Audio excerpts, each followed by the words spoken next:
Hebrews 12 verse 1, Therefore, since we are surrounded by such a great cloud of witnesses, let us throw off everything that hinders and the sin that so easily entangles.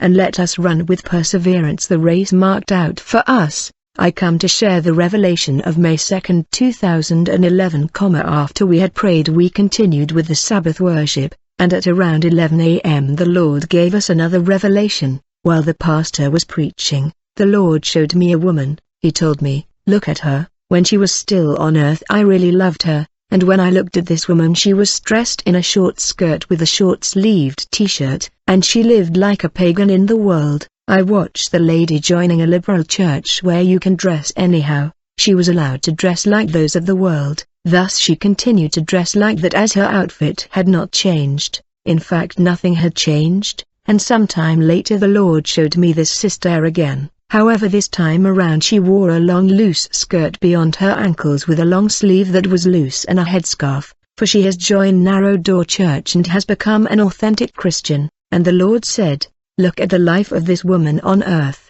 She was my servant. Most of her prayer had been answered, but look where she ended the race. And the Lord showed me in a screen her life on earth. This woman was in hell, in a kind of transparent cube, which was heating inside and outside. In fact, this cube in which her soul was incarcerated was like glass. Actually, there were several cubes in this section of hell, and these cubes were digital and it was glass-like digital. And those who were imprisoned in the digital cubes were the businessmen and women who operated in video games industry. They were investors who were behind the designs of the video games. I was told by the Lord the soul of people who are addicted to video games were also in prison inside this cube that were burning. So these games are currently for sale all over the world via the net. The Lord told me, I am repelled by all kinds of games you play on the earth. I am against video games, including games of chance, all the games you install on your phone, your tablet and device. All these games do not glorify me. At that moment, I watch on the screen that the Lord pulled before me, and I saw this woman that has joined Holiness Church. She was now very committed to the faith in the service of the Lord. She was very submissive to the word. She was faithful and obedient to the Lord after joining the conservative church. In truth, she had left everything to follow the Lord, but there was a sin to which she could not resist. She had installed in her mobile phone a game that everyone knows very well. It's the game called Zuma.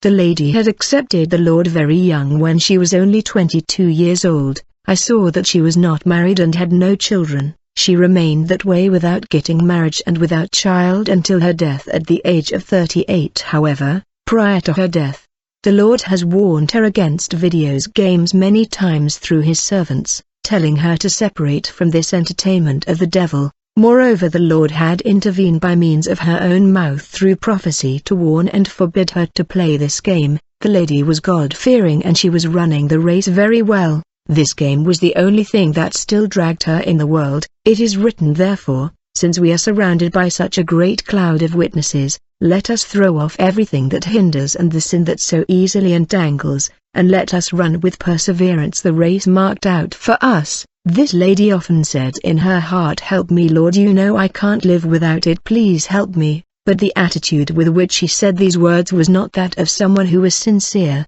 It was not a heartfelt prayer, for there was no regret. She was failed to deeply regret her weakness and cried to the Lord to deliver her. There was complacency in her words and she had become comfortable with the game which the Lord found repellent.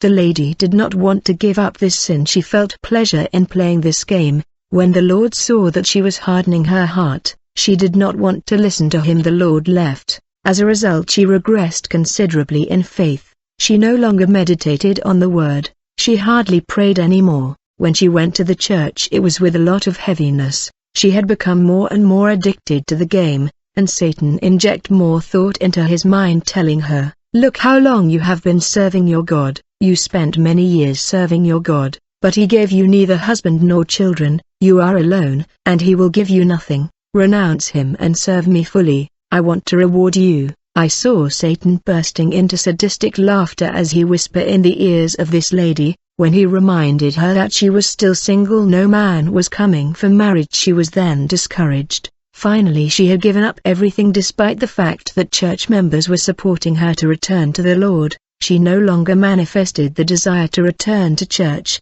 She was completely discouraged. She had abandoned everything. She died in her room with the laptop in her hands, still playing this game of Zuma. When she died, two demons of terrifying appearance came. They appeared in her room, one on her left and the other on the right. As soon as they arrived, they violently pulled her soul from her body. She found herself naked in the middle of the demons. She had a huge bag on her back that she was forced to lift because this load was her sins, and her fingers were disheveled. At that moment the earth opened under their feet. The demon dragged her soul to hell. She fell into this cubic cell of glass that was heated. This was her final conditions. This is what I had to share with you. Peace and grace.